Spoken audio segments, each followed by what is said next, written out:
185milessouth.com. Smash that Patreon button.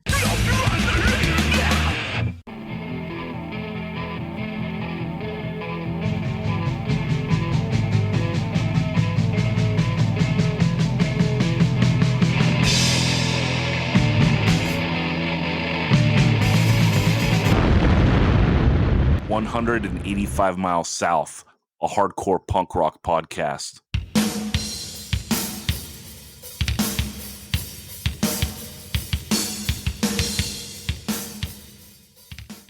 What's up, everyone? This week on the pod, we are talking hardcore, helping out. You know him, you love him. It is the best dressed man on the pod.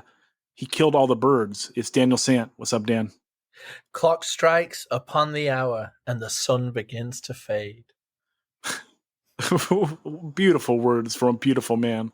Also helping out, 6'2". What you gonna do? It is the mighty Posi Chris. What's up, Chris? Wait a minute. Dan pulled a Randy Johnson. Is that what I'm hearing? Dude, yeah, all the birds from episode 185, he actually methodically went through and rang all their necks. Oh, the Costa Rican birds? That's right. Yeah, he said that since he hasn't eaten an animal in 30 plus years, it was okay. But also helping out, the nicest man in hardcore. It is Andy Diehard. What's up, Andy? Yo, thanks for having me. Good to hear dude. you guys. Hell yeah. Okay, wanted to jump into a couple things. For the people that were confused why we weren't on last week, we are going to every other week now. So last week we didn't have anything. This week we do have something. Next week we won't, and on and on. But we moved the Patrons from every other Friday to every other Monday. So if you're a Patreon, you get a podcast a week. So check that out. Handle business. $1 gets you behind the paywall. And more than that, helps keep this podcast alive. The Patrons are the true heroes of this podcast. And if we ever drop below a certain level, we gone. We're not every other week. We're never any week. So what's up? That's true. Okay, I just wanted to touch on one other thing from episode 185. The people in the artwork for the episode on Instagram, because no one knew, dude. I thought someone would come through because we got some diehards. But going from left to right top, we got Pops, Anthony Papalardo. We got Stu, old school Stu from the pod. We got Clevo. We got 6'2". What you gonna do, Posi Chris? We got the mighty Ben Edge. You got your boy right there on the tank top. Then you got Daniel Sant, the slightly less good-looking version of myself. We got the tall boy, episode 1, the legend, Joe Rivas. We got the God, Noodles. We got the other God, in case this is Krishna shit, where there's many, many gods, you know, it's Smelly. Then to Smelly's left, or to your right, it is Roger, low-key MVP of the pod, always helps out with lots of stuff. Then we got old school Johnny Condom.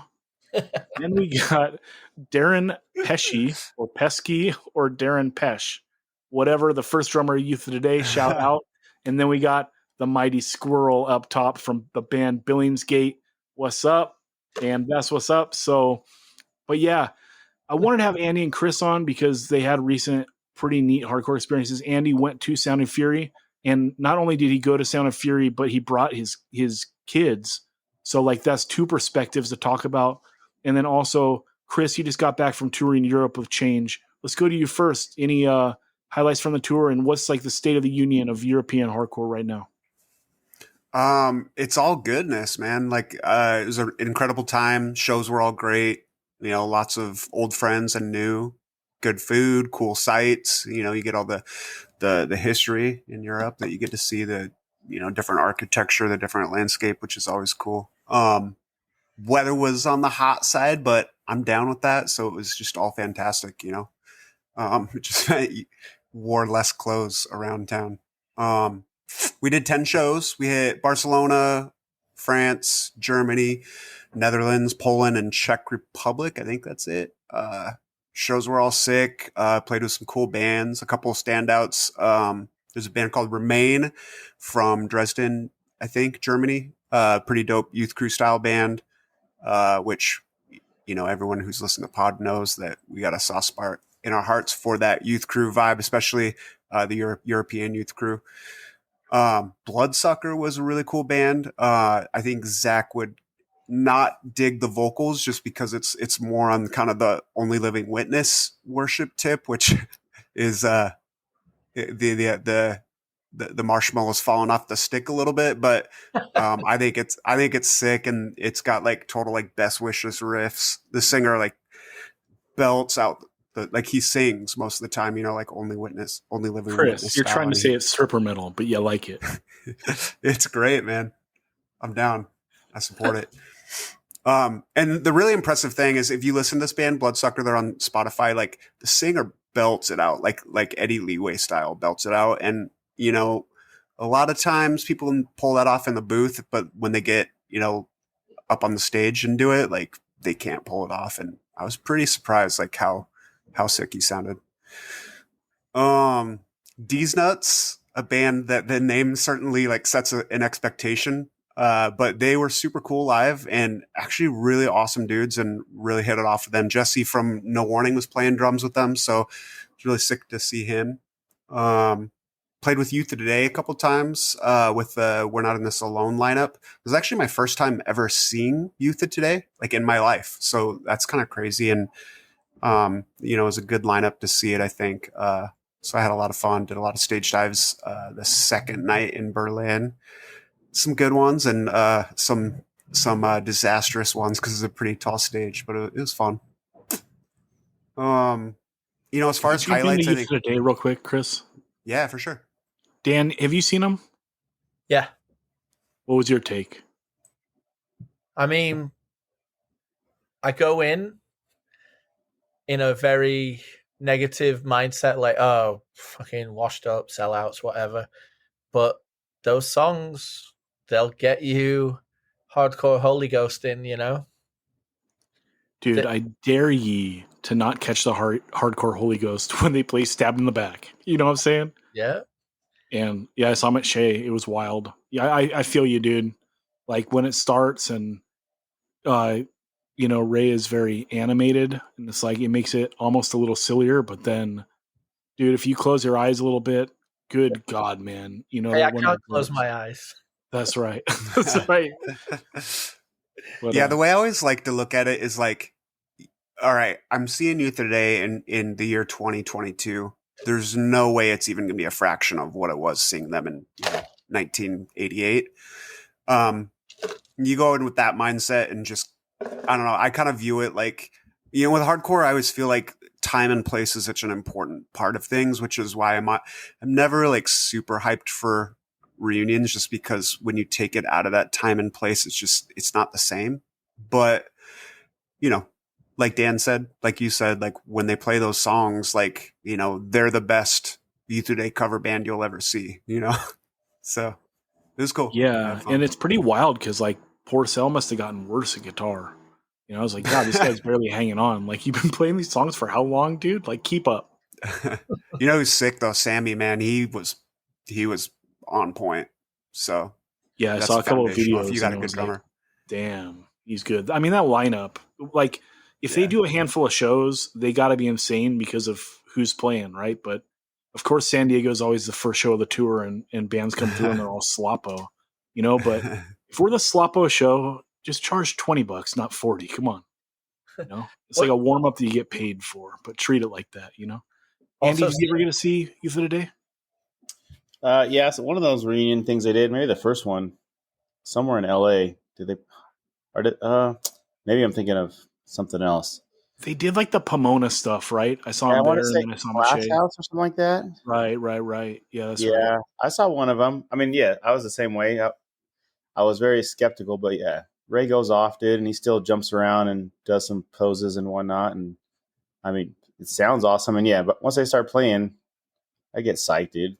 I mean, they're playing they play those songs, and I think if someone does a cover of those songs, I'm gonna be psyched. So when they're doing them, it's even better. So yeah, and I remember when the Rev tour came through when Better Than 1,000 played. Like, I think they played both times, or maybe they played that big ass 10-year fight battery show at the Showcase, then they played one of those Rev tours because I seen Better Than 1,000 there and the Whiskey, and I remember they played the Whiskey and it wasn't super packed, but there was a fair amount of people. But when they covered Take a Stand, like I stage dove, and that was terrifying. That stage is high. You know? They played that Rev 20 is where Andy probably saw him. Right. Yeah, it's like I was so hyped on seeing Better Than 1,000 do Heat of the Day song, so it's like I got to try to not be washed up, 20 years later, Well, the thing about this lineup is just seeing Walter like busting Richie Underdog fist pumps and stuff is just so sick to see. Like he's so fired up, It's pretty sick, dude. Okay, Chris, sorry to sidetrack you there. No, What else good. about Europe? Good combo. I think as far as like the hardcore, because you go to Europe, you play all kinds of shows. You play like VFWs, you play, squats, you play big, huge fests. But as far as like the hardcore shows that we played, like the hardcore non-fest level, I think for me, Berlin and Paris were really the two like highlights. Like both of the shows were popping. And then, all three of the fests we played Fluff Fest, Extreme Fest, and Free and Easy Fest. And they were all super sick. It was kind of a funny aside. So Extreme Fest,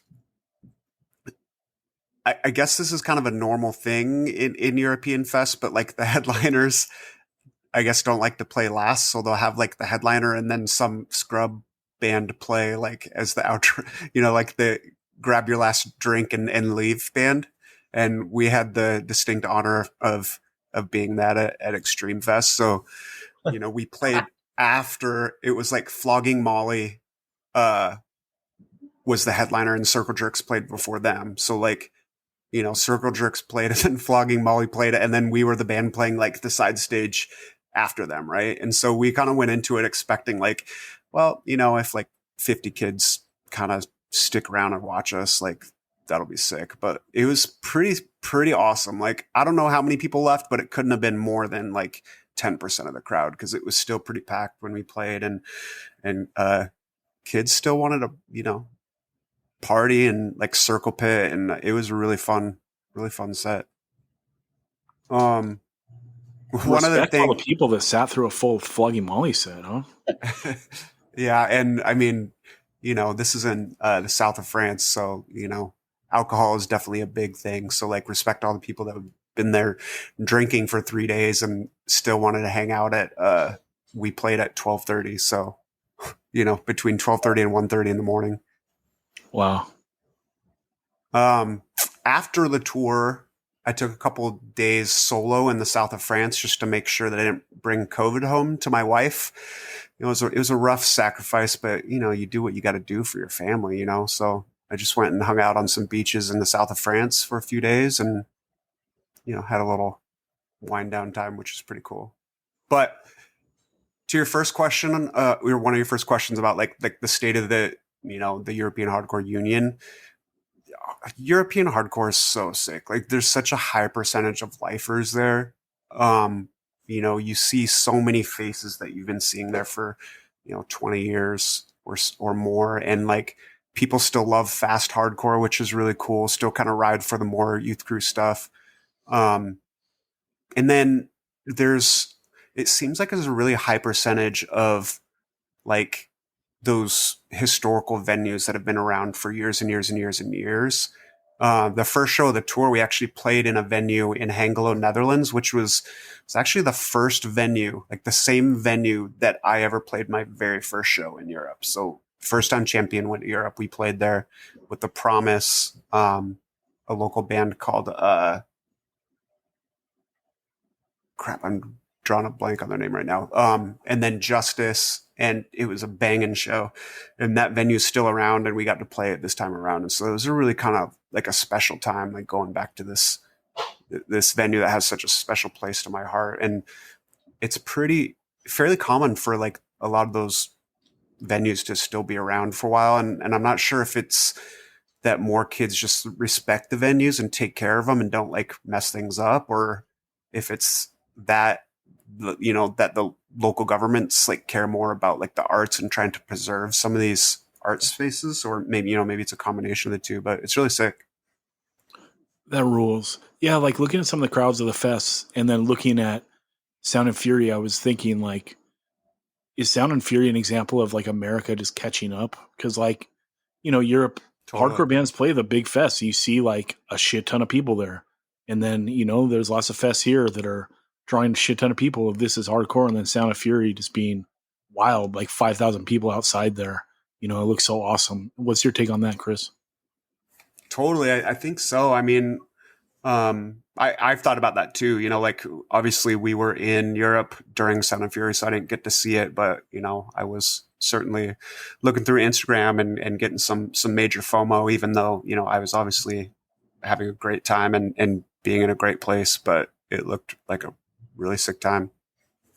Yeah. Andy, you went, and then, so Andy, you're what, 43? 46. 46. And your kids are how old?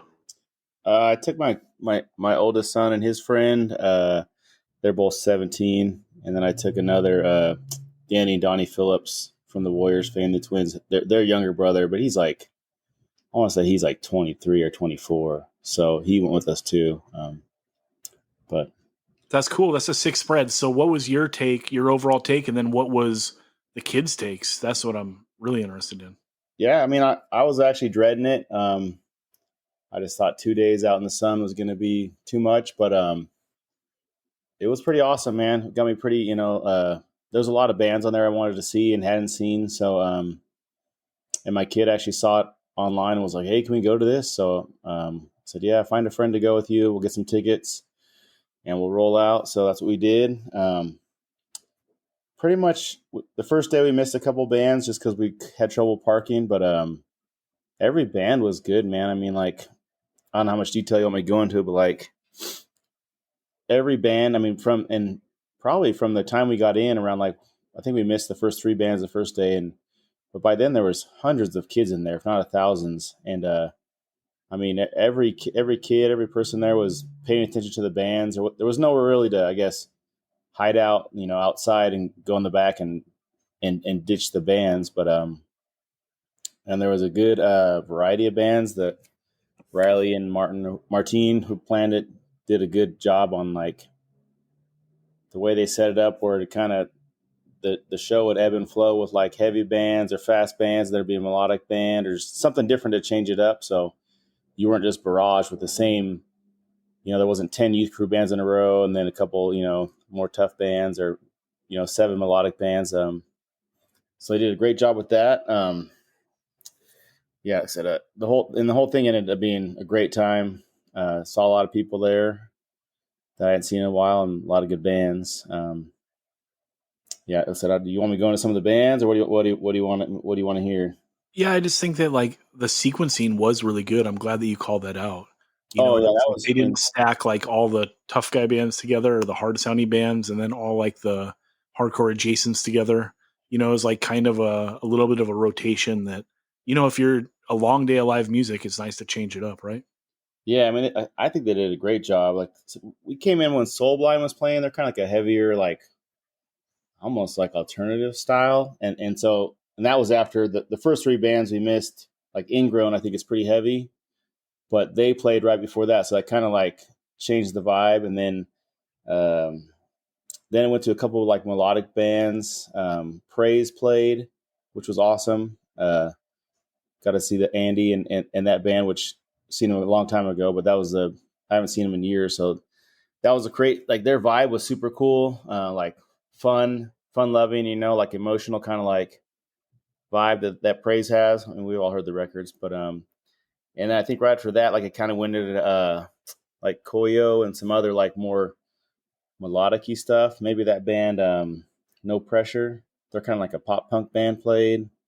So it kind of like went, kind of the first 4 bands were heavy, then it got lightened up a little bit, and then I think the afternoon it went to like, maybe after Koyo was like Pillars of Ivory, they were awesome, man. I think you guys would all love to see them live. Like, they pulled off the records perfectly. Those guys had awesome stage presence.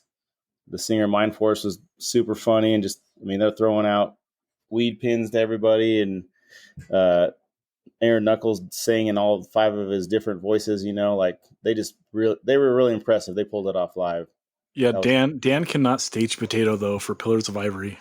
He would be kicked out of the triple X scene. They will tell me to get the fuck away from them. If you don't smoke weed. Probably the first day, one of the best bands. This was Speed, which you guys did the record a while back, and I liked it, but I hadn't really given it too many listens. But their live set was crazy, like killer good sound, and then the singer guy, they were just so psyched to be there from Australia, and just like his whole like little speeches between songs really was like kind of got a lot of people pumped up, dude. And like their set went off. Trying to think who else played that first day. I think like Drug Church had a good set. I like that band. I don't know if you guys do, but I like them, and that's one of my kids' favorite bands. That's one of the reasons he wanted to go. So they were filming a video, so they had a live video. So they just had like every song had hundreds of stage dives, people going crazy, singing along. Tsunami was cool. I never seen them before. Just heavy, just what I expected, to be honest. Pretty wild. Fiddlehead was great. I like their records, but their live set was just almost like a hardcore set. Like the singer guy from Have Heart, I mean, like it took it to another level. He was all over the place. And then Drain set was cool. They had boogie boards flying around. The sound kind of got messed up. I think too many people were stepping on mics and stuff, but their set was kind of bonkers and just fun. Trying to think who else was on that day. Hard to remember, but it's all good, dude. Let's talk about Tsunami real quick. Tsunami works so well, right? Like, I don't know. Like when I seen him, I was just like, good God, man. Like Mike Dirk's guitar just sounds savage. Right? Oh yeah. It works. It's like there's so many bands that have like, you know, a lot of beatdown bands these days, right? And you listen to it and it's like, you know, it'll probably be the same live or whatever. But like, Tsunami just brings the heat, dude. They're doing it for a reason. They're on top, you know. Daniel, your take? I mean, you love to see it. You love to see a band that's made up of nice people that play hard, engaging music get over. Like the good guys win, you know. And yeah, it's like, okay, here's what it's like. It's like MOP coming out and playing oh my God, my mind just went blank. Robin Hood's Theory, Anti-Up. Jesus Christ. I'm like, smash that fool. I'm getting, yeah, exactly. Take rings off, take chains off. It's like that. It's just like hype music for destruction. And when it's done with a smile on the face, everyone can have a great time, right? And if it's done with ill intent, then maybe 10% of the crowd has a good time trying to kill 90%. But when that hard music comes and it's everyone's in on it, in on the, I won't say the joke, but in on the good time, then it's just the perfect thing to explode at a place like that. And so sick to see Drain headline. Like, you know, I'm sure that everyone listening to this has seen them, but if you haven't, you got to go either way. The singer is just infectious. Like his personality on stage is so infectious. You can't help yourself but love it. You know what I mean? And I think they're going out with Municipal Waste right now, which should be great. And they're the band I want to see go with Turnstile. You know, I think they're the band that could like actually latch on to some of that popularity just because there's so much of a vibe coming, you know, from the stage. They don't sound anything like Turnstile, but like if we think about a lot of Turnstile's appeal as being a vibe and what they put out there and the energy they put out there, I think Drain is a band that could like tour with them and match that and come away like winning over a ton of people. What's your take on that, Chris? I agree. Like I always say, like there's no one that has more fun at a Drain show than the singer of Drain. Like you could just tell he's having a blast.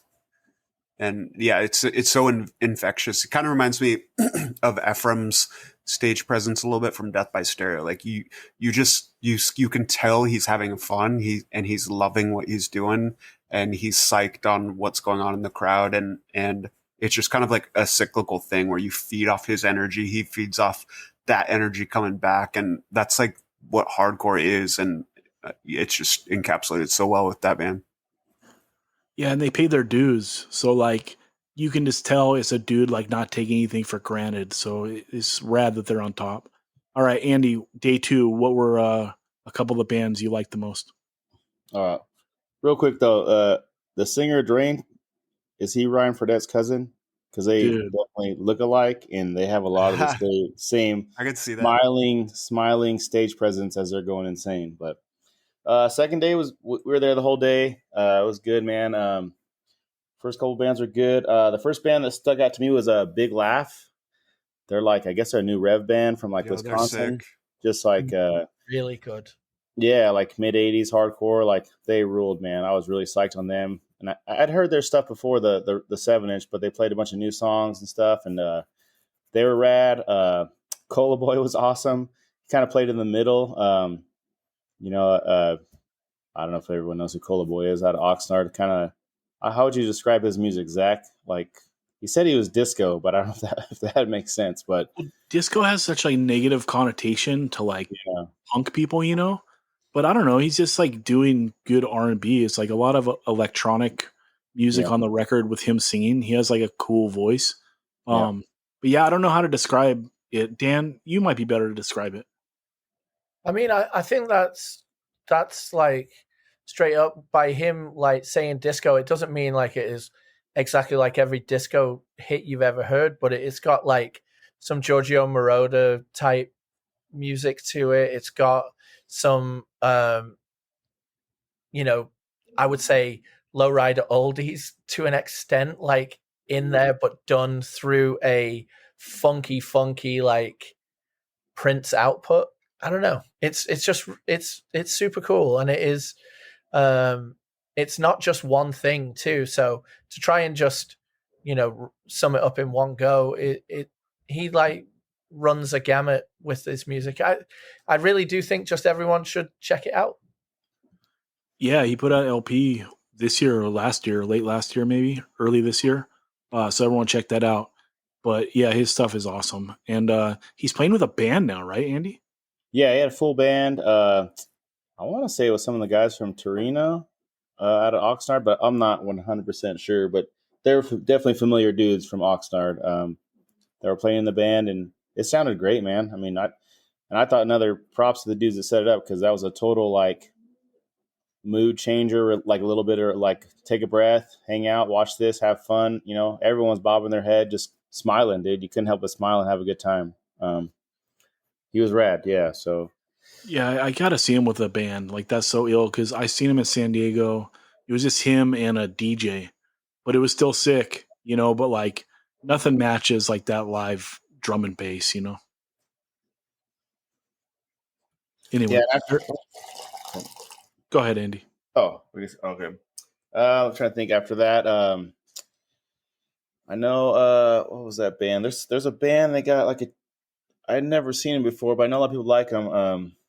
Show Me the Body. They had like a dude on an electric banjo and a bass player. It was pretty crazy, dude. Not my thing, but like they had a bunch of people there that were like just there to see them, I think.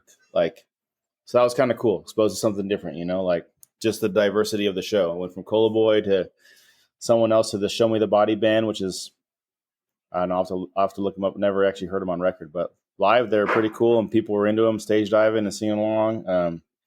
So I thought that was cool, just something different. It's such a funny name, like especially with us always talking about stripper metal. Like it's like the guy in the front row of the strip club, right when they come out. Show me the body. Show me the body. Yeah, they were definitely strange and kind of caught me off guard, but I was intrigued, dude. It sucked me in to the set.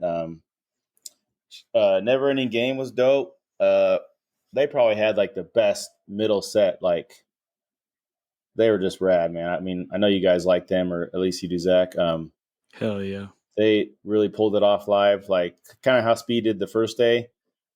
They were that band in the middle that just like kind of blew everyone's socks off. Maybe people thought like, oh, this is going to be.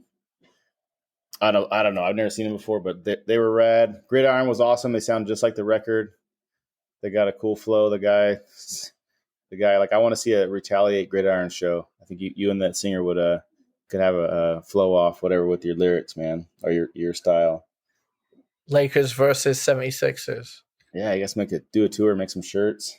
I saw one of the speed dudes was wearing a Laker jersey, so respect. Yeah, Mindforce had a cool like a Lakers ripoff shirt, something about the Kings or the whatever, the champs or something. But anyways, yeah, Mindforce played that day. Actually, God's Hate I think played before Mindforce, and that was pretty gnarly. Not my favorite band. I mean, like they're cool, but just not something I listen to all the time. But when I hear it, it's like, oh, that's pretty gnarly. But they're like shooting off fireworks and trash cans were just flying through the air. It was the most chaotic, probably violent set. But kind of like Dan was saying with the with the tsunami didn't act hard at all. I don't know if that's the right word, but like kids were still going crazy. Where I do think that with God's Hate, people were trying to kill each other. Like just it was insane, man. There were some huge ass dudes moshing and throwing things in people, but everyone seemed to be into it. So that was pretty awesome. The ultra violence was awesome. Mindforce had the best set to me. That was my favorite set of the whole thing. I never seen them before, and I just like them a lot. And they just came out and freaking killed it. I didn't even know they were a 4-piece, and they sounded so good as a 4-piece. Played all the hits. They played the big stage, and people went off. I think after them was maybe Terror. Terror was pretty close to them, and Terror's set was awesome in LA. I think at one time, like Scott had him in like 6 different mosh pits. I mean, I don't know if you guys saw pictures of the Drain set, but when Terror played, the whole entire crowd was a mosh pit. Just a different vibe, but like also awesome. It was pretty crazy. It reminded me of like something of Woodstock, just like a dust tornado in the middle of the whole thing flying around. Yeah. It was pretty rad. Good for Terror. And then Gulch finished it out, and I'd never seen them before. And they're cool. I mean, I like to listen to their record as a record, and kind of like, I don't want to listen to one song. So if I listen to their records, I'm going to listen to the whole thing straight through. So it was kind of interesting to me how they did their set, and they did a great job. I think their last song, they got shut down, but like everyone kind of kept singing along and moshing till like the song was done. So it was pretty cool. It would have been nice if the mics would have been on at the very end to give them a little send off. But I mean, I was kind of shocked at how many people were there to see them. I think everyone that went to the fest stayed and watched them. I don't think any one person left before Gulch played, which is pretty rad. I was definitely blown away by that band, and kind of bummed the only time I got to see them was their last show. So, but overall, the whole fest was dope. My kid and his friend like really liked it, man. I was talking to Dave, they liked Cola Boy. They liked my kids. I think he liked Mindforce and POI and some of these other bands, and his buddy was the same way. They bought some merch. So overall, the fest was rad. Just a bunch of so many different kinds of hardcore kids these days. I'm sure Chris has seen if he's been in Europe. There were so many kids there for that band Spy at I think San Francisco. That their merch line was like 200 people long the whole day, like which was shocking, dude. I'm like, what? And that's how Drains and Gulches was too, and maybe like Zulu. Who's that? Apparently, I heard the Zulu merch line was insane. Oh yeah, Zulu play. They're cool. I never seen them play before. They had some technical difficulties, but not their fault. But they jammed. But their merch line, yeah, they had I think some shirts with Brandy on it. The singer. They had some, but their merch line was super long too. But Spy was crazy long, dude. And then when they played, it definitely went off. And all these kids that like Spy are like it's kind of like the new breed of the 625, like kind of. Is that what it was? The thrash kids? Yeah, like the fastcore. Yeah, what happens next? Kind of like they got a certain style of clothes they wear, but dude, all those kids were like, they were up front for Cola Boy. They were in the freaking mosh pit for God's Hate, getting crushed, dude, because they're crushed by these big jock guys, like. But that's what I thought was so rad. It's like, and even my kids, like, kind of, my kid and his buddy went up front for Drug Church, and they got close for One Step Closer, which had a great set.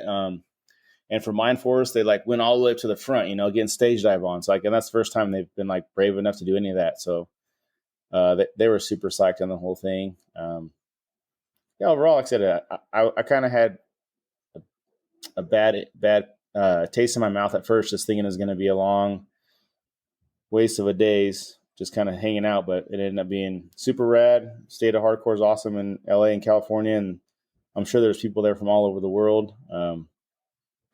But yeah, overall the festival was great. I mean, I don't know if you have any other bands you want to hear about or whatever, but it was a great fest. Those guys that set it up and everyone that took part did a great job. Every band that played had a cool set. Like there was no band that I was like, I'm going to go over here and like try to take a nap under a tree or something like that. Like every band like kept everyone's attention. And so to me, the best thing too was still like every kid there, not every kid, but almost every kid there was down for every band.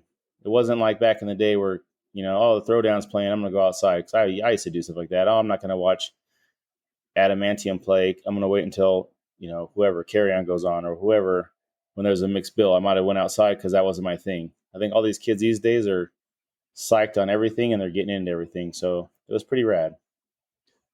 Yeah. Like looking at the photos and stuff, like you got to wonder, is hardcore bigger than it's ever been? And then I think about like, shows in the 80s when they were doing them at like the Olympic Auditorium and shit. Like, oh my God, there's always been times when it's been raging. I just wonder what the mix was, Andy, and if you could even tell, like what was the age mix? And then like, was everyone like into hardcore, or is there like some people that are kind of, they discovered hardcore by watching videos like during COVID and like they're coming out to like maybe 1 or 2 shows a year? Could you get any sort of sense of that?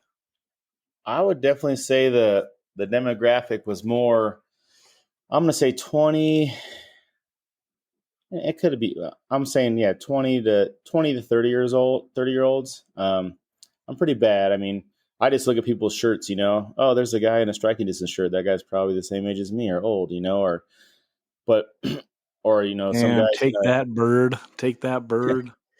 And this is how crazy it is. Because I was thinking about this the whole time we're there. It's like, man, how did these kids get into this? And I mean, there's legitimately kids there with like death metal face paint on, like from, or black metal face paint on, hanging out with a dude wearing a skirt and a football jersey, like, and combat boots, like just such vast, diverse groups of people, but like together. It wasn't like, oh, over here's all the goth dudes and over here's all the emo dudes or straight edge kids. Like there was just every kid's different. So I really don't have any clue of how they get into it. I know certain bands probably there, like Gatecreeper had a huge bunch of people that were there, and so like maybe a bunch of people like, oh, I like Gatecreeper, but they went to that show and then now they like Gulch, or they saw. I think these mixed tours are probably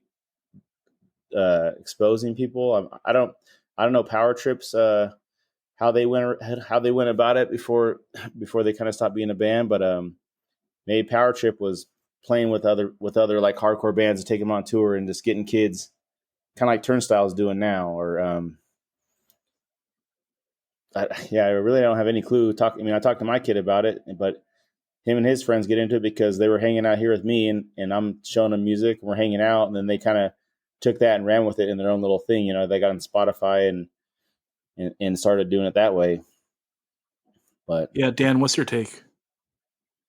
In regard to the mix of people at the show? Yeah, and is hardcore bigger than it's ever been? I think there's always cycles. There's always like, the tide comes in or the tide goes out is a way to think about it. Right now, the tide's right up to the boardwalk wall, But is it big enough it's flooding? It's like the 1 in 20 year flood is like that big. I mean, it's bigger than any time that we've been into hardcore, or that I have. It's the biggest it's been since '96 for sure. I think so. Yeah, it's what's impressive and what I think is making it work so well is the feeling of understanding and belonging instead of segmenting off. And, I mean, yeah, there's going to be a few dickheads around here, but for the most part, like when I go to shows, I just see like so much inclusion for everyone now. And that's what's allowing it to blossom, as well as the way we consume music now. Everything goes up the day it's released, and you can listen to it in your car that minute. So you can get psyched on it, and then there's almost an inbuilt beautiful notion of, yeah, maybe I'm listening to their music for free, but when this band comes through, I'm going to see them and I'm going to buy something, and I'm going to support them some other way or I'm just going to buy the vinyl when that's available. There's just, I don't know, such an amazing zeitgeist moment of both the largeness of hardcore and how bands are getting over, but also there's just an amazing communal aspect that I think has surpassed anything in the past. I wonder how big the parachute is. So, like, let's say that you get into hardcore in the last couple of years. Like, what is your interest in getting to know, like, all the bands? You know what I mean? Or is hardcore music starting to be consumed just like a lot of other artists, right? Like, if you look at giant music festivals, like outside of hardcore, like the mix is pretty wild, right? And a lot of it is just popular bands, period. It's like, oh, here's a few pop people, here's a few whatever metal people or dance people or hip hop people or whatever the fuck, right? And that's how a lot of people consume music now, is like they're not taking in full albums, and definitely not taking in bands' full catalogs. They're taking, the most popular songs from a handful of bands of this genre, and that's all they got to fuck with. And there's like nothing wrong with that. It's just so different than like the way that we came up consuming music. Is kind of fascinating to me. What do you think about that, Dan? Yeah, I think that's a really valid and crucial point. Also, lots of bands that are playing now are doing sets of 15 to 17 minutes. Shout out IC and Jerry's Pizza. But they're playing smaller sets because the social evolution of the attention span in regards to this in a cell phone culture, Spotify world, and skipping around songs and stuff like that, that's the best way to have an impact, is to hit people with like 8 great songs at a set. No one's doing covers anymore, like at all. So that might be a clue or a nod to, I'm not saying no one completely, but the majority of the younger bands are not doing covers of classic hardcore the way that when we were growing up, that was almost an essential point on a set list, Dan, let's put a pin in that, because that's a great segue to the next thing I want to talk about. But Chris, let's get your overall thoughts on just all this in general, if you want to hone in on anything. Yeah, I had some stuff that I jotted down, but actually I want to put that on the back burner for a second, because I like something that Dan just said when he touched on inclusion. I think that's a really interesting idea.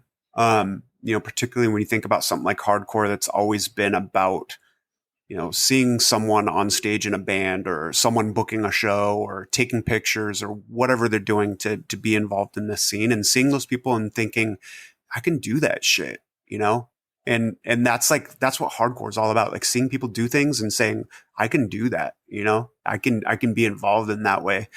And that just has to be so much easier to relate to, the people that you see doing things when that person, maybe looks a little bit more like you, or identifies the same way that you do. And,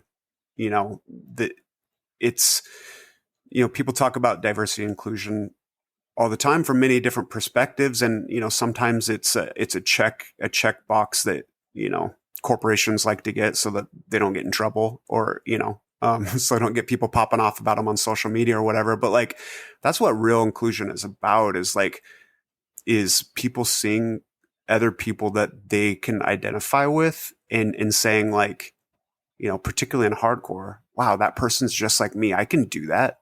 I can play in a band. I can book a show. I can, do a stage dive. So I think that's a really interesting point. Yeah, there's no barrier to entry or the lowest barrier to entry in hardcore, right? Like anyone can start a band and play a show, right? And you can probably play with your favorite band. If you like dedicate yourself to like making the best out of your band, you can probably play with your favorite band within a couple years if they don't break up.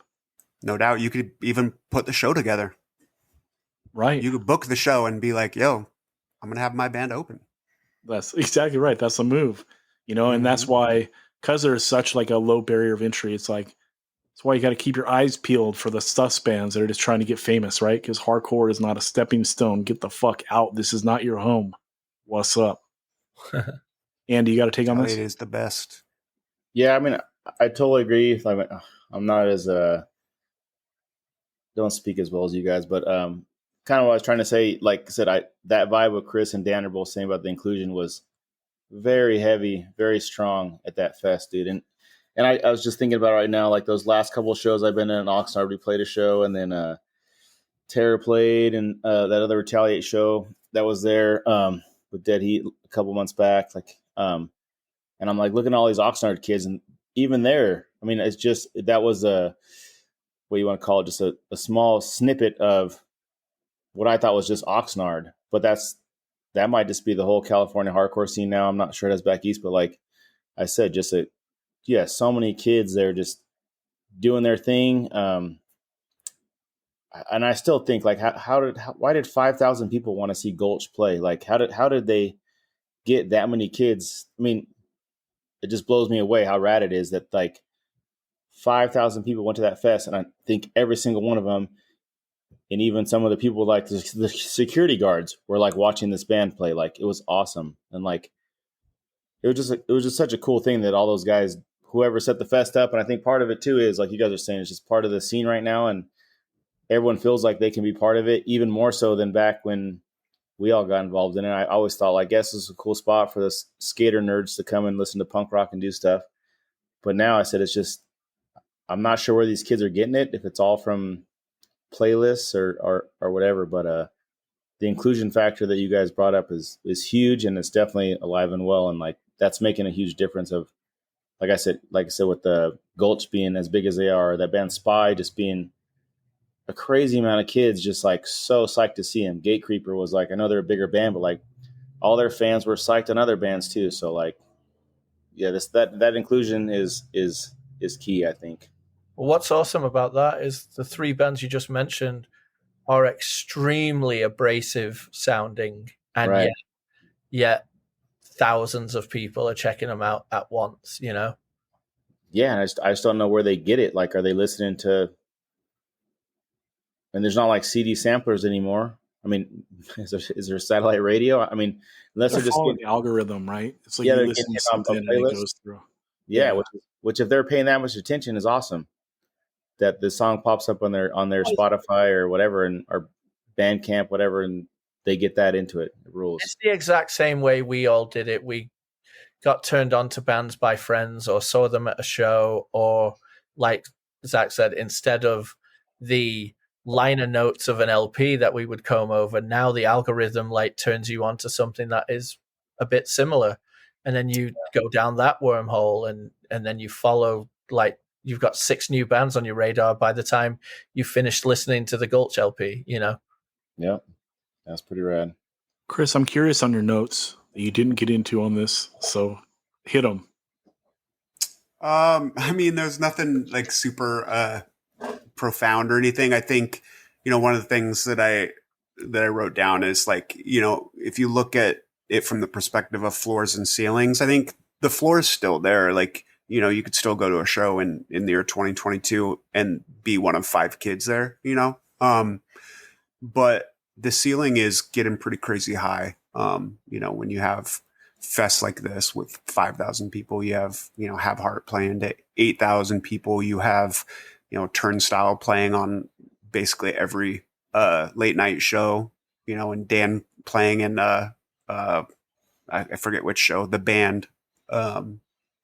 You have bands like Scowl and Military Gun going on tour with Limp Bizkit, or Sonny from 856 being on tour with Rage Against the Machine, and just the exposure that like his work I guess contributes to hardcore. And to that point, I think, you guys kind of touched on entry points from algorithm perspective, but I think there's just a lot of different entry points now. Whereas, in the pre-internet days, it was, the entry point was largely accidental, either you had a friend that knew about it and could hip you to it, or you would just randomly end up somewhere at a show and see it and witness it and be like, whoa. And I think, hardcore has always had that ability, that power to like show people like, yo, this is different, like this, what's happening here is a little bit different, and it's unique and it's special. And I think there's a lot more, I guess, avenues for people to witness that specialness, whether it be seeing a band like Scowl open for, Destroy Boys, or seeing one of Sonny's Rage Against the Machine videos and then going down a rabbit hole on his other videos. Like there's so many entry points for people to see like how special this is, and it's self-evident. And I think that contributes a lot to it. I think that's a super interesting point to an extent. Like, let's think about this. Let's focus on something that happened at Sound and Fury, right? That this could be a total entry point thing. A video of dude from God's Hate doing the craziest, like, kill the crowd stage dive, right? That probably on Instagram Reels plus TikTok has gone like viral, of just to people who've never been exposed to hardcore at all. That video itself could be this entry point to a wormhole to finding a band you like, to then tagging into a few other things. And I mean, who would have thought that would have been a thing, like, many years ago, that like a viral vid can be something that gets someone to like the best music in the world, Yeah, first off, we should acknowledge that with Dan saying a kill people stage dive, that stage dive was 100% respectable. Anytime you do a Superman with full commitment, it's a 10 out of 10 every time. Respect. That was a perfect stage dive. Oh, I know you love it. Yeah, I love it. I mean, he's a giant man, so yeah, it's going to kill some people, but whatever. He did it the most respectful way he could. So respect. I just laugh at that poor one kid where his hand like kind of grabs his head to like be the first like point of like thing, but it almost looks like his hand moves across his head and like rips his scalp off. Well, you took a bump from Brody King, so hey, yeah, talk on the internet about it. Yeah, we've seen bands catch fire from short viral stuff, right? Like Tsunami. It aided Dead Heat in getting popular. They had like a crazy parking lot video initially. Tsunami, that show, like, is perfect, right? Sure. They put out 3 songs on the internet that's full goon, and then that's the video you see, like full goon. It helps. My concern, and I appreciate Chris bringing up the ceilings and floors stuff. I love that the ceilings like getting raised higher and higher, right? Turnstile, these shows like Sound of Fury, it's awesome. My concern is, does the floor get kind of low, or we don't worry about the floor in a way, because people are drawn to a lot of the spectacle, right? So if you get into hardcore recently and you just go to bigger fests or bigger shows, is it a letdown when you go and you see a band play to 200 people in a room? You know what I mean? Like, or is the spectacle like a big part of the draw, like as much as like the music and the community and so forth? What do you think, Dan? Well, when I heard Chris's ceilings and floors thing, I think the floor is like the backbone, the base, the stuff that will always be there and always regarded as the classics, and then the ceiling is where can hardcore go across the world. Maybe that's kind of the way I thought his. But in terms of popularity, yeah, right? yeah. So, I mean, to me, the real are gonna be real, right? So, the same passion that can be generated with 26 people singing along right up front at the Che and no one else being there can easily just be as special as the spectacle of Gulch at Sound and Fury. In fact, it can actually mean a lot more when it comes to what the real absolute DNA of hardcore is. To me, it's about that expression, like powerful expression, regardless of. It's not putting on a show is a great thing, but it's not what the base DNA of hardcore is to me. But I mean, yeah, there are going to be some people who are drawn in by the spectacle and the almost the viral sense of things, and also the just sheer like wacky ignorance of some of these things. And yeah, maybe that 15, 20 people show at the Che it would be a letdown to them, but it doesn't mean that they're not like welcome or they're not properly hardcore. But I like to think that the real synthesis of what is hardcore is in those moments even more. Yeah, I think there's a lot that I like about current hardcore more than ever. Like I like kind of the it doesn't matter if you know your history. You know, I think that's actually kind of positive. Like that gatekeeping is not necessary. Although I do think that like it's a beautiful thing when people want to know, because the history of hardcore is all building blocks. It's building off one thing to another, to another, to another, right? Yeah. And that's why hardcore is so great right now, is because you can cherry pick all these different little things and like create a sound around it or create your songs around it, right? And the whole like evolution of hardcore is just such a fascinating process. And also, you know, I always say since about 86, like hardcore has not been about the music. It's been about like this intangible thing that's like very hard to explain. You know, we talk about the secret handshake, you know what I mean? We talk about catching the hardcore Holy Ghost, and like, that's what it is, right? Like no one's going to accuse Agnostic Front of not being hardcore. Cause for Alarm is a crossover record. You know what I mean? Like it's not a straight hardcore record, you know? And so there's that. Hardcore becomes like a thing and not necessarily a sound, you know? And I don't know, then it gets like harder and harder to define, you know, 30, 40 years later, like what is hardcore? Chris, you got to take on any of that? No, I mean, yeah, I totally agree with that. I think that the thing I was going to jump in on is a little bit different, but I think, you know, when we talk about like the floors and, you know, are people coming in attracted to the wrong thing? Like that's always been a problem for as long as this, you know, scene has been around, is people see certain things and they get impressions of, you know, whether it be, oh, there's a bunch of people clobbering each other in this room, I'm going to come in and just be violent for violence sake, you know, like, or, you know, like Zach kind of was getting at, hey, there's not going to be 500 people at that show. I'm not going to bother to go because I'm not going to have as much fun, you know, with 10 people in the room.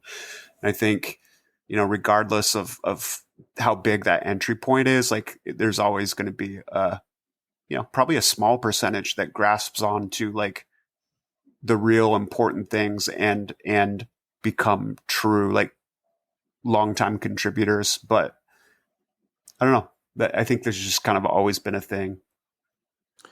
Dan, you had talked about no bands doing covers now. I mean, obviously that's an exaggeration, but yeah, it's not like a canon thing anymore. Before, like I remember Posi Numbers 2002 when In Control played, like someone did a tally like in the merch room, like how many covers, and it was like, I think we played on day 2. I can't remember if there was 2 or 3 days, but like they were at like over 40, you know, halfway through day 2.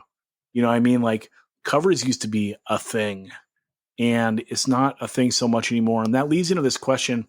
I wanted to shout it out to Andy and Chris because they weren't on episode 185. We actually talked about this on the Patreon of episode 185, so it's 185.5. Smash that Patreon button, listen to the episode. But I wanted to toss it to Andy because he's got kids that are into hardcore, and then also Chris. But here's the question. I'm turning 40 next month, and when I was getting into hardcore in the mid 90s, I was introduced to the foundational bands / records to get me started. Youth of Today, Minor Threat, Cro-Mags, Warzone, etc. I'm beyond curious what a teenager these days gets into as foundational material when they start their journey into hardcore. Does some 16-year-old now think American Nightmare and Have Heart are the old school foundational bands, or even some newer stuff like Title Fight? Are any teens even going back to listen to the 80s stuff to build their knowledge from the ground up? Is all that stuff lost on the youth? And yeah, we talked about this a little bit on the Patreon, but then when I listened to it when it came out, like we got sidetracked pretty quick and didn't super dive into this. I wanted to. Yeah, I don't even remember answering this. Yeah, I think we just got sidetracked by the birds and started talking about barbecuing.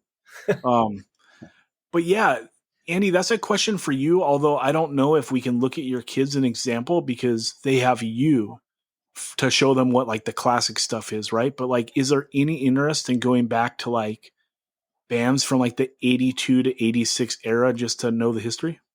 Yeah, so I talked to my kid about this today a little bit. Just him and his couple buddies. They're trying to start bands and do stuff, and just from talking to those kids over the past couple years and then being around, I think a lot of kids they get into hardcore through, we already kind of mentioned, like playlists or the algorithm. But with my kid, I was always listening to it, and he kind of heard some stuff, and then he got Spotify and did his own thing. I think his first bands he got into were like Bane and TUI and like the Movie Life, like just I think kids nowadays are more apt to listen to a bigger variety of music. I know when I first got into hardcore, I was like, okay, I like these youth crew kind of bands, and like that's it. I don't want to hear this heavy bands or this band that's kind of metal. And it took me a while to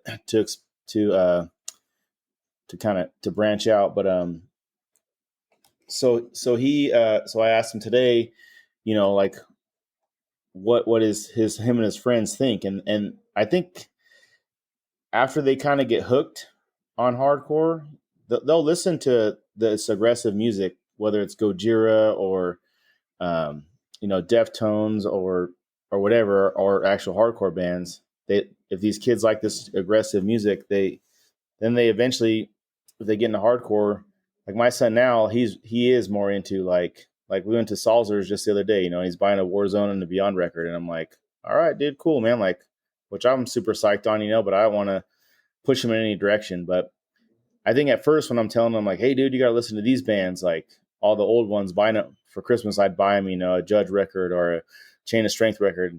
And they kind of sat on the shelf for a long time because they didn't really care about going back and listening. They're more concerned about what's going on now and the band they might be able to go see. So maybe if a band did a reunion, they might be psyched. But I think at first these kids are way more interested in what's actually happening around them, and they can listen to on Spotify that just came out. This is a new record. I don't think the desire that we all had to like, oh shoot, I'm into this thing, like I got to go listen to this Minor Threat discography or whatever and absorb all this stuff, the Bad Brains, and take it all in. I don't think that's as big of a priority.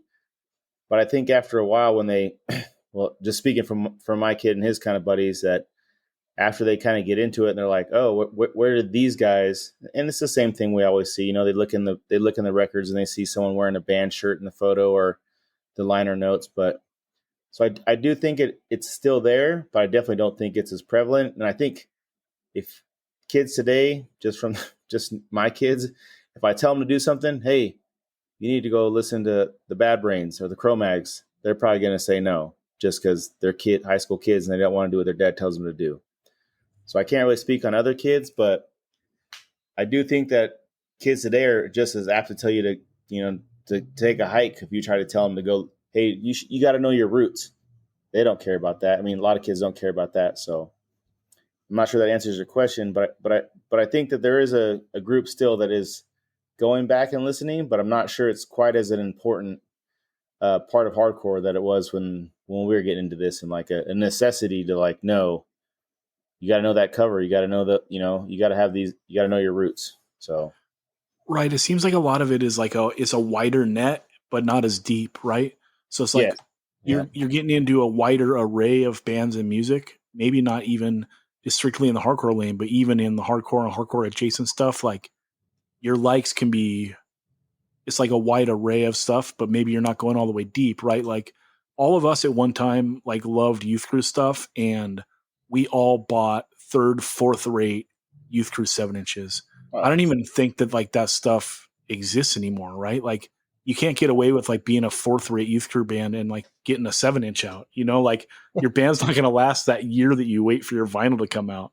Yeah. And like, I'm not trying to listen to like some just like demo of some shit band.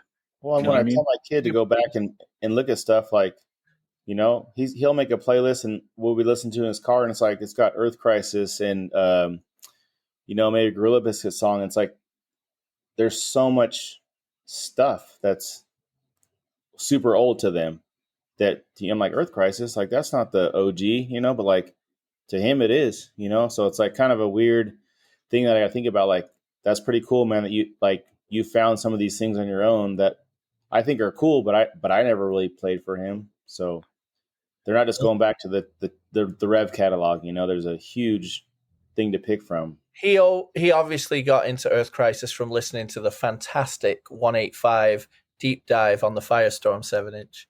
That was his favorite, or is his favorite. But here's the thing, like the thing is, like the older hardcore gets, like the years get crunched in, right? So like there's a giant difference between 81 and 89.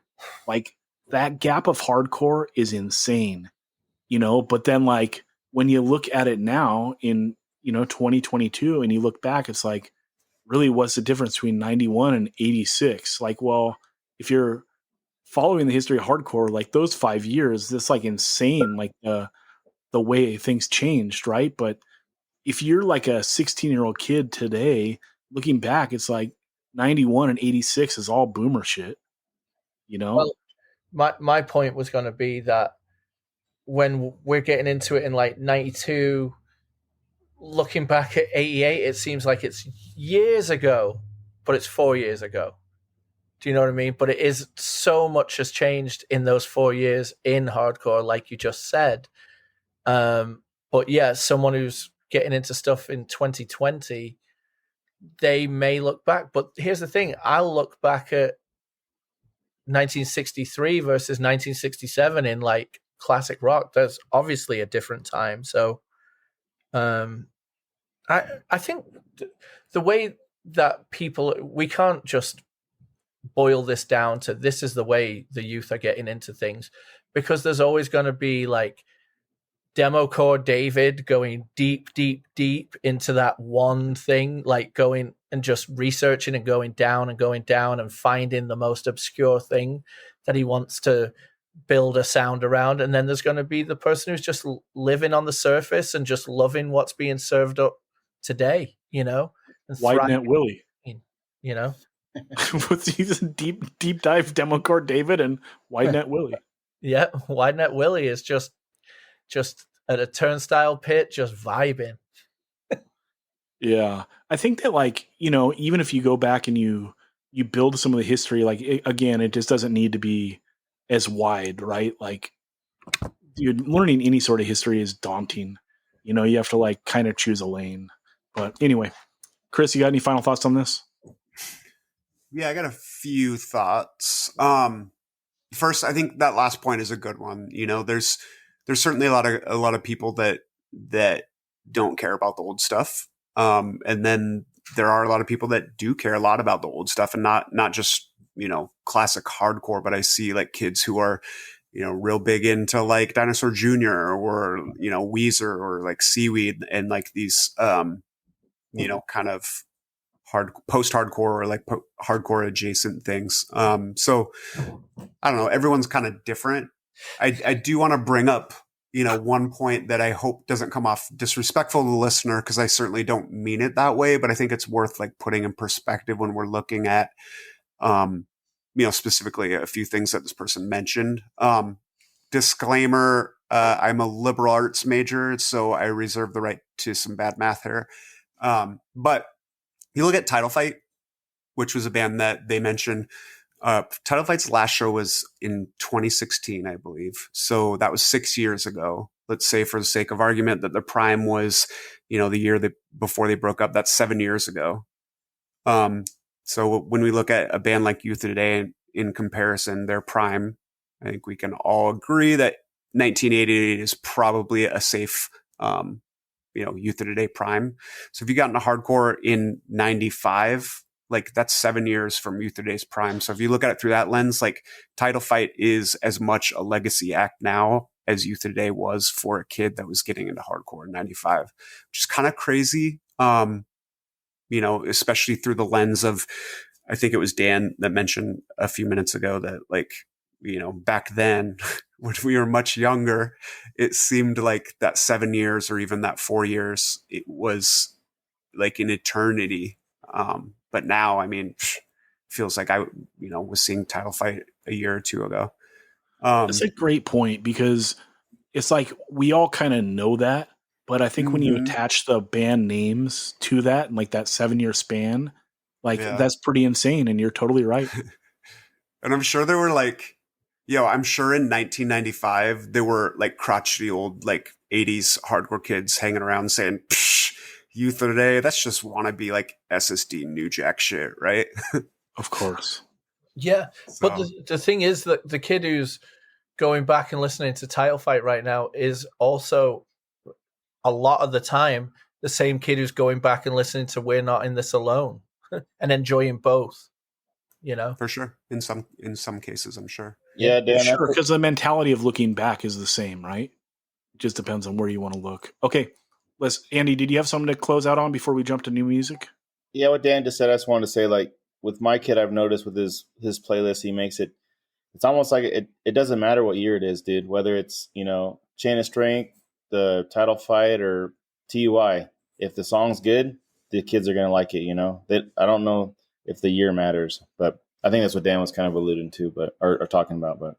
Tracks. But a nice bright recording matters. Like, I'm not trying to like be listening to a playlist and it's like loud and then it's all soft and then it's like loud. I try to like group like that, That's why like I use Warzone as like the kind of the gatekeepy record. Like if you don't like that, you don't like hardcore, because like it sounds good and bright and there's like so much shit on it that it's like you're gonna find a piece of this that you love if you like hardcore. You know what I mean? I'm not trying to like have people get into like, I don't know, the Abused demo, right? Because like it has an old sound. I love it, but we talk a lot about like the old school bands, like the recording being like the fifth member in the band, right? The same way that works for us, it could work against it if you're like listening with like 2022 ears. Okay, let's go on here and talk about some new music, because that's what it's all about. Dan, straight out of the UK, the Flex. They got a new record, Chewing Gum 4. I got to open it. Do you have it in front of you? The chewing gum for the ears. There you go. This thing will put some hair on your ass. That's for sure. What a review. I hope that that is a sticker on the LP when it for the second press. Dude, like this thing is burly.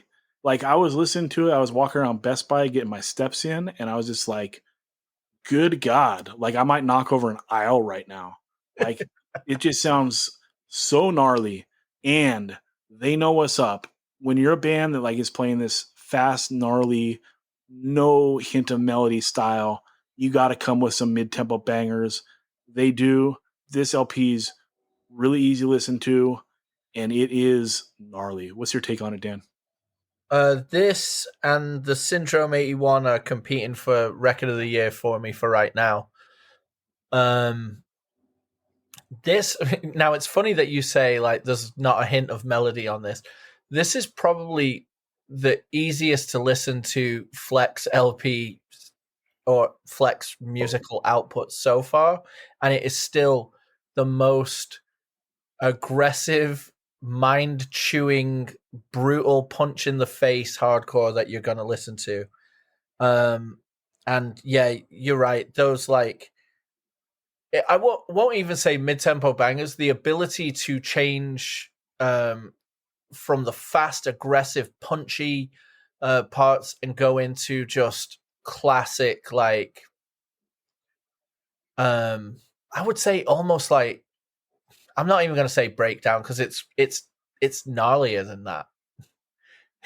It's so aggressive, like it's like SSD and breakdown crossed on the musical side of when some of the breaks come in.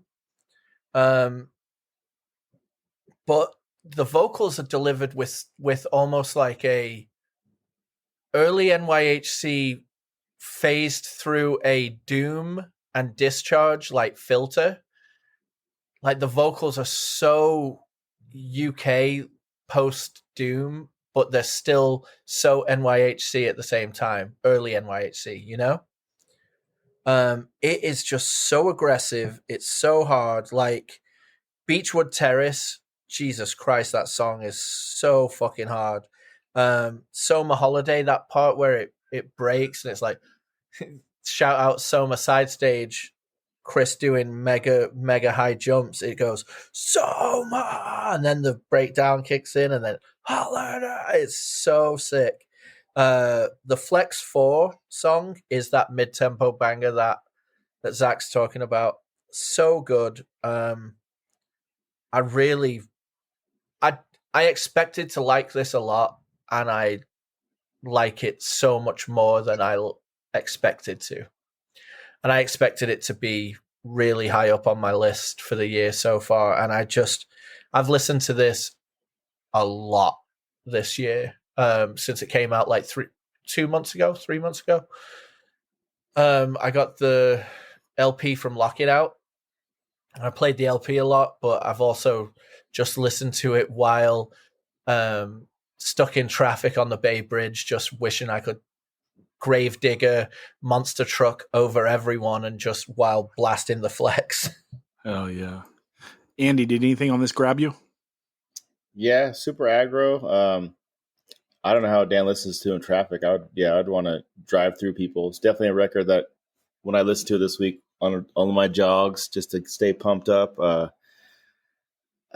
was kind of running and working around the house when I had it on, so I don't know all the track names, but yeah, like every song was awesome. Every song was super pissed. I definitely ordered the LP already to get it. I want to read the lyrics and stuff just to see how gnarly it is. But the recording was cool, kind of like raw and totally fit the band. I haven't listened to the other stuff, but I have to go and check. But yeah, this record rules. The art was cool. Yeah, trying to think if I had anything else. I think this would be a rad band to see live. Just back at the Ohio Women's Club, just circle pitting the whole time to the floor stomping mosh would be insane. So yeah, super aggro, and I'm definitely going to give it some more listens. Hell yeah. Chris, what's your take on this? I'm sensing a trend. We got super aggro. We got puts hair on your ass. Road rage. I put this pulverizing. Like it, for 17 and a half minutes, it doesn't really let go. It just beats your ass for 17 and a half minutes straight. Sounds sick. It's really, really well done. I think some of my favorite parts where I think this band is at their best is when they kick into kind of that mid-tempo street punky, but not really. It's still hardcore breakdown. It's just like a real boot style breakdown, I guess would be the best way I would put it. But yeah, this is a cool record. Really good. Sounds awesome. Songs are raging.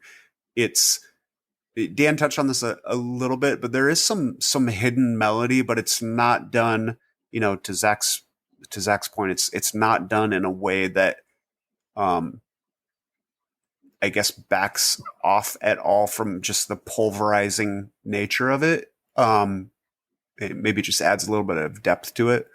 I don't know if that makes sense, but yeah, this is sick. Great record. I love it. I love it. Okay, let's go on and talk about Raw Brigade, the LP Aggressive City. Good God, man. This thing is so awesome. The first song kind of seems like a mission statement, and it is a well-written song, but it might be the best on paper hardcore song, but I think that the album really gets going with track 2 and then never lets up.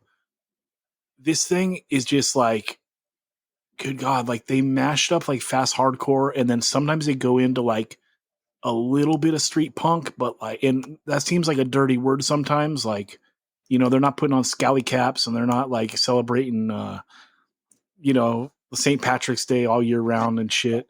Like, this is just, I don't know. It's like they're tastefully dancing on like putting a little bit of that style in their music, and it just works so well. There's so much YOLO in this.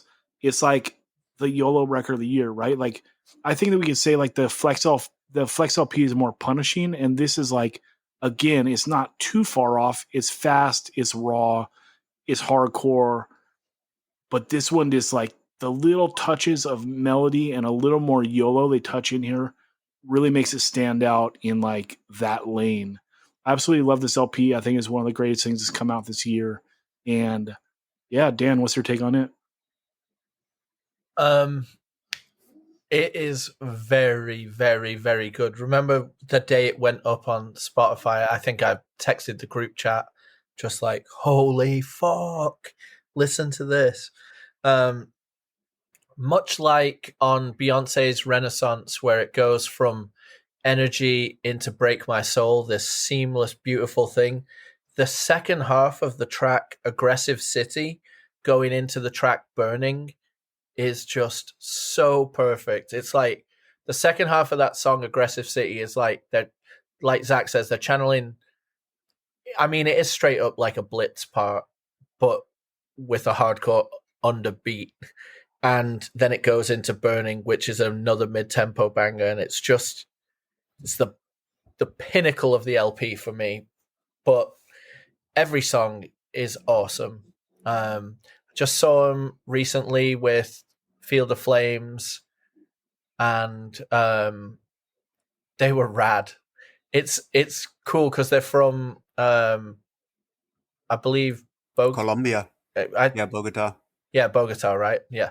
So it's super cool because they've got like the big dude on guitar who's doing Richie Underdog fist punches the whole time. They've got the singer who has the stage presence of like General Patton, like the George C. Scott version in the film. Like he's marching all over the place and saluting and stuff.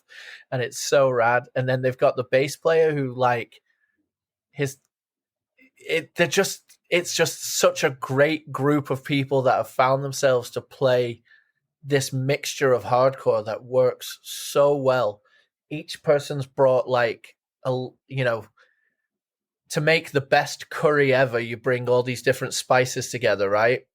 Keep it mild for me, please. But you bring all these different spices together. You got your turmeric, you got your curry powder, you've got your ghee, whatever. That's what's being brought together by all these different people with possibly slightly different influences to make this just amalgam of really fucking ripping hardcore punk. Hell yeah. And you know, for the best yellow curry in San Diego, you got to go to Mekong on Convoy.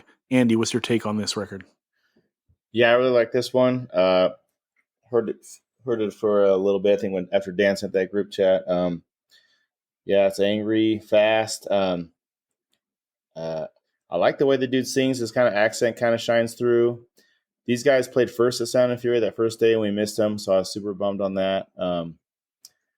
Yeah, I like when he gets kind of singy. It's not like he can sing good, but it's awesome. That's a YOLO part, I guess.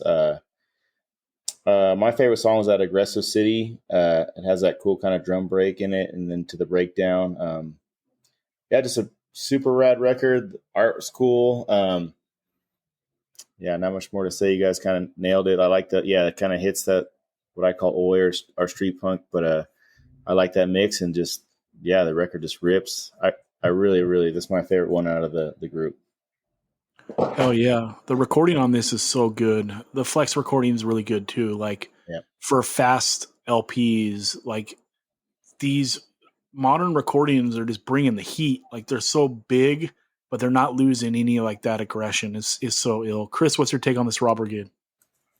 Before I get into the record, I just want to double down on Dan's comment about how sick they are live. Like just so much energy, and they're the coolest, like sickest kids too. I met a couple of these dudes at This Is Hardcore. They were standing in front of me, in line to get in the first day, and I just kind of talked to them. Where are you guys from? And just we chatted about how much we all loved brotherhood, and that was kind of like the foundation of our friendship. And then I went into the show, the first band played, and both the dudes from this band that were there were just moshing like crazy when the first band played. And like after the band was done, I was like, yo, so you guys like that band, huh? Or like, you must really like that band because you guys were going crazy. And they're like, it's not really like my favorite style, but I just wanted to support them. And, there not as many kids mosh for the early bands, like that kind of vibe, just kind of like showing up for hardcore, and it's super sick. As far as the record, like this is one of my favorite records of 2022 as well. Probably top 5, I would say. A band that started a bit more kind of brotherhood worship, if you listen to their early stuff, and they've really kind of developed their own sound by pulling from some different places over the years, including, I'm sure, like plenty of Latin American punk and hardcore stuff that I am not as familiar with, but I certainly hear a lot of Blitz on this too. There's a lead in the track Aggressive City that's like total like Blitz vibe. And then, there's some chorus parts like where the phrasing has a super Blitz vibe.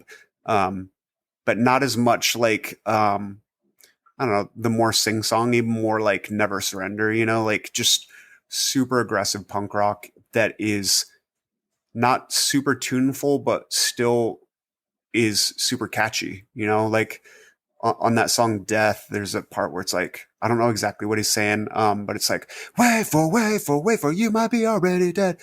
And it's just like so catchy. And it really, I thought about this too, what Zach was saying about how similar this was to the Flex in style, but how different it is, because the Flex, you have this just like bulldozer that just like runs you over, and it's incredible, but it's not super. I didn't find it to be super catchy. Like there's not too many like Flex songs that I'm singing in my head after I turn it off. But like it's a Rob Brigade record, there's tons of parts where there's just like really catchy sing-alongs, and it's done in more of a I don't know, more of a boot vibe than like a Youth Crew sing-along vibe. And I think it's really well done. It's a cross section of high top Nikes and boots, right? Talked Boy. about that before. Okay. Yeah, it rips. Everyone check it out. Rob Brigade, Aggressive City, Handle Business. Order that record. Go see them live. Special band. Okay, I want to talk a demo next. The band is first day out. I believe the demo is called Don't Be Surprised. They're out of Florida. I came across this. I think it was probably on the No Echo 2022 list, and I go through all that stuff because I'm a glutton for punishment. And but some things stand out, and I just thought that like listening to this demo and not knowing anything about this band or anything, it's just amazing to me that like bands could come out the gate and be like kind of this polished, right? Like this recording is spectacular. The songs, like they've cut out all the fat, but they're still like fast, short, good modern hardcore songs. Everything is under 2 minutes. They got like a couple songs that are around a minute, like, but these are like well thought out songs. It was just like kind of like a State of the Union for me, in the way that like, I'm not saying this is like a baseline band, but like just bands coming out now, you got to bring the heat. Like even if you're in the demo era or the demo, like your demo stage, like you're not putting out LPs yet and shit, like bands are coming this hard, right? Like this sounds great. The songs are great. And yeah, I mean, that's it. Like, you can't fuck around to be a shitty hardcore band these days. Like, nobody's got time for it, you know? So I really enjoyed this. I thought these 4 songs are really palatable, easy to listen to. Only thing I say is, like, man, some of these lines, like, again, we don't know who these people are, but I mean, they've got to be coming hard like Kev One for some of these lyrics, right? Like, I think it was like dead in a ditch, stuff like that. So I don't know. Hopefully they live it. But I did like this record. Dan, what's your take? I think this is the closest thing to Right Brigade and Carry On that I've heard in a long time. This is like Roll with the Punches era Carry On sound, with a little bit. They can't help but shrug off what hardcore today is, as part of the sound as well. It's really good. I listened to this a lot and enjoyed it a lot. I was surprised by, like First Day Out. I assume that's a prison reference. And like you say, there's a lot of hard visual imagery in the lyrics. But it's really good music. And like you say, for this to be a demo and come so correct is awesome. I'm probably going to spend a lot more time listening to this as well. It definitely gives me that sweet spot in between Right Brigade and when Carry On was being influenced by Right Brigade. Like it's right there. And that's a style of music I love. So I was really psyched that this was, you turned me on to this. Yeah, and we shouldn't say like it's a demo for sure, because I don't know what's going on with it, but there's no, like, if you go on the Bandcamp, I don't see anywhere to order like a physical copy. So, I just kind of consider that a demo because I'm a dumbass. So I don't know if you want to do a carve out that it's a digital EP or something. Like, again, it's just, I kind of consider anything that comes out and is short and doesn't have like a physical copy attached to it is like a demo. Do you think that's fair, Dan? Yeah, I mean, I think getting hung up on what it would be called is the least of the worries. Is like, enjoy the music, but I agree with you. I hope they wouldn't be offended that it would be referred to as a demo. But yeah, digital EP is maybe something that we need to work into the lexicon, because there's a lot of things like people are looking at the lead times on pressing records and they're just like, fuck it, we're just going to put it up. I'm just trying to not get stabbed and left in a ditch with my feet cut off and my eyeballs gouged out and whatever other lines there are in this. Yeah. Andy, you got a take on this? Yeah, same as you guys. I thought it was cool. It's definitely my wheelhouse musically. It reminded me of a lot of cool bands back in the day. I kind of like the I don't think it's 2 singers, but maybe the guitar player kind of does some backups, or maybe the singer just does a different line, a different break, and does a different line on some of the backups. He does some cool stuff with his I can't remember what song it was, where like I wrote it down, like Agenda. He does some cool things, I thought, but just cool record. Sounds good. I'd actually heard this before you put it up. Probably from No Echo, but just in my wheelhouse, and I'll listen to this kind of stuff all day. Definitely a little tougher than I am, but yeah, and the art's pretty wild. So looking forward to hear more. The art on all their records is sick. Like, it's pretty wild. Like, some of it's Youth Crew, some of it's like, I don't know, similar to some Terror stuff, and then some of it is Cause for Alarm AF, right? And Backtrack.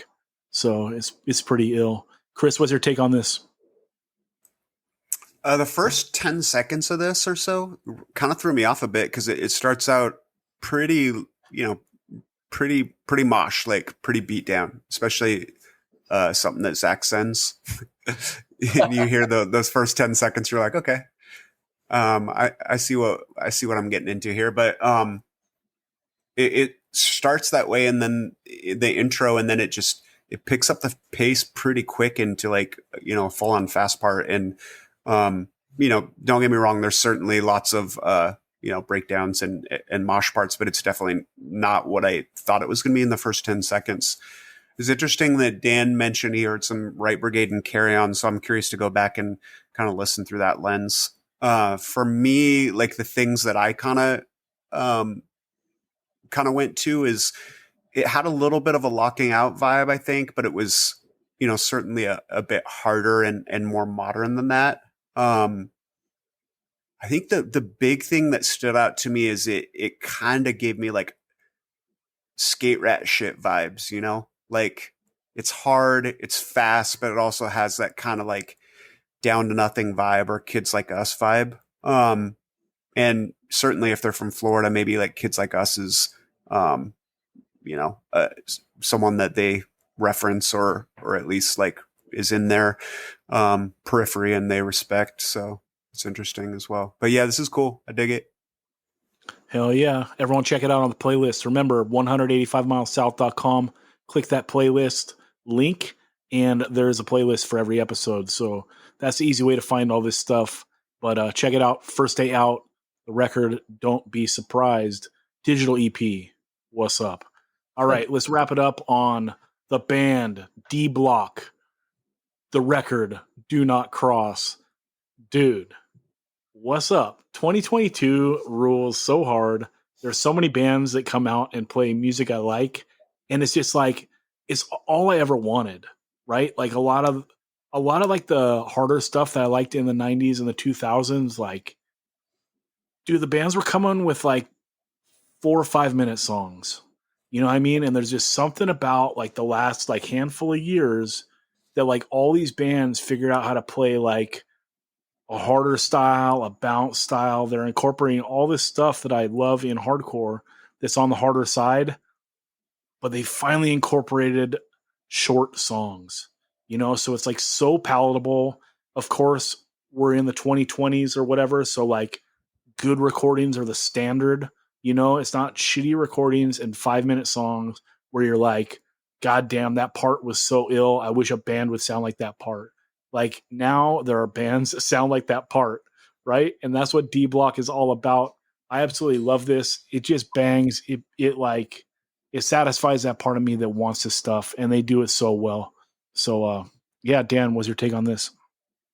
So this is, well, first of all, let's talk about the album cover or the record cover. It's straight up Cash Money Records, like pixel pen style, but also channeling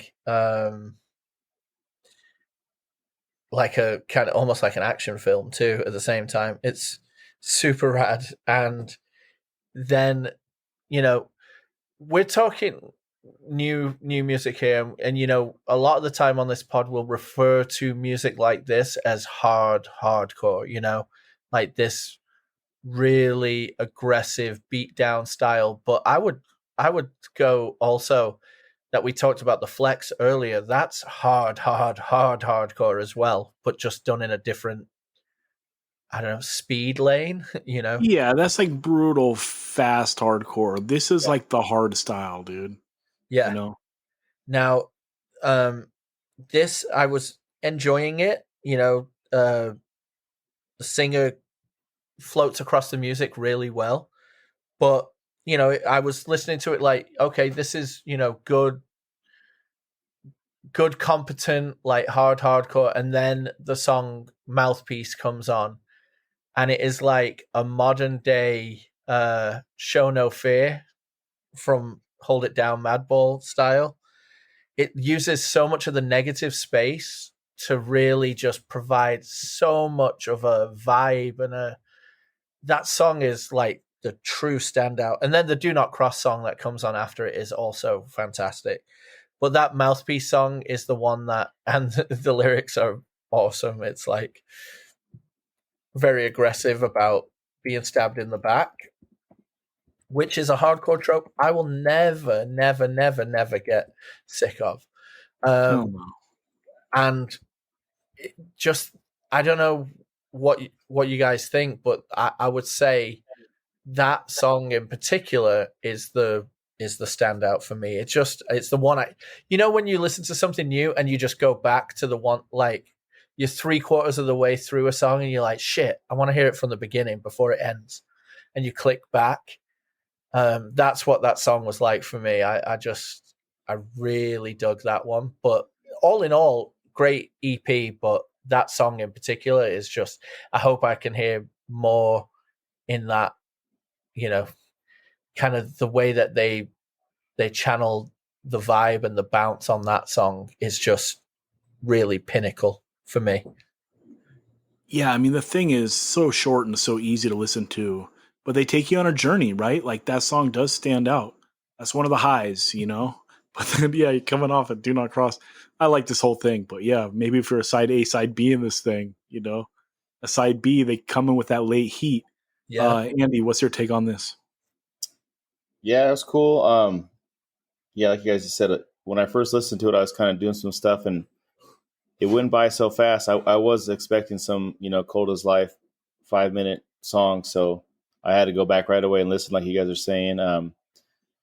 Yeah, I mean, everything's tough about it. The record cover, my favorite was the Mouthpiece song with that bass break. And then when it kind of cuts out and just the vocals too, like that negative space Dan saying, that was ill. That was my favorite. That's my favorite song on the thing. But yeah, I agree with you all that the shorter, whatever style you want to call this, beat down, whatever, is definitely easier to take in. And I guess I got ADD. I can't listen to a 4 or 5 minute long song. So when they're doing it like this, it really gets me psyched and makes this whole genre more palatable for me. But this is definitely a rad record, and can listen to some more. These dudes are definitely hard, and I definitely don't want to ever stab them in the back. Hell yeah. Also, shout out to Mouthpiece Cinder, killer track. Chris, what's your take on this? First off, I wish Ben was on this one because I feel like this band is like his worst nightmare, and I would just be curious to see like where he would go with this and what he would talk about. He would only talk about Mouthpiece and Tim McMahon and a bunch of other things, and then Zach would then tell him, "Well, we were all better without that take," and then we'd move on. We're getting predictable, dude. Episode 186. Yeah, very unpredictable or very predictable. Sorry, Chris.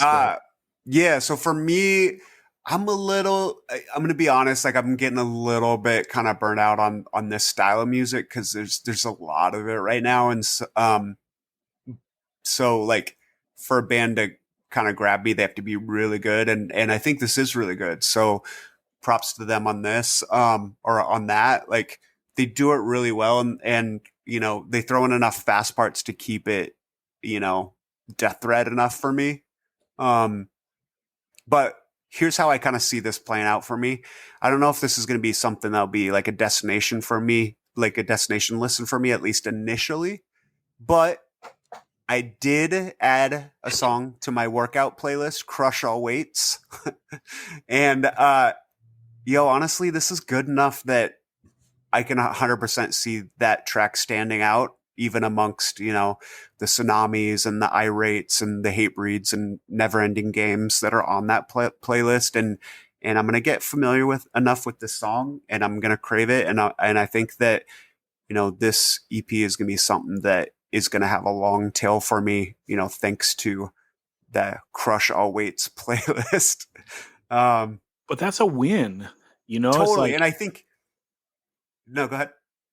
Well, it's just they end up on your playlist, right? And you listen to them to one song at least once a month for more than 1 minute.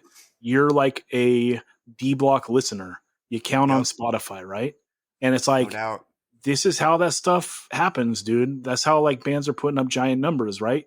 All it takes is one listen of one song in that like 30-day period, and you count as a listener for that band. So it's pretty ill, like that's a win. If like you For like sure. one song out of like a style that you love, and it makes a playlist and you listen to it once a month, hell yeah. Sorry, go ahead, Chris. No, totally. And like for me, like for this style of hardcore, like the bar is, if it's good enough to get on this playlist, it's either, just too igno not to get on it, like Irate, or it's just like such good quality down-tuned pit music that, I got to throw it on there and I got to put up some weight. And I think this has a little bit of A and a little bit of B. So yeah, I dig it. I love it. All right, Dan, closing thoughts on this episode. Free the Flex 3. When the Flex came over to play in America, they got stopped at the Boston airport and apprehended because they didn't fill out visas the last time they came, I believe, and they got put into holding cells and then marched straight back onto a plane 24 to 48 hours later and had to fly back to England. So fuck TSA, let the flex live. That's what's up. Andy, closing thoughts.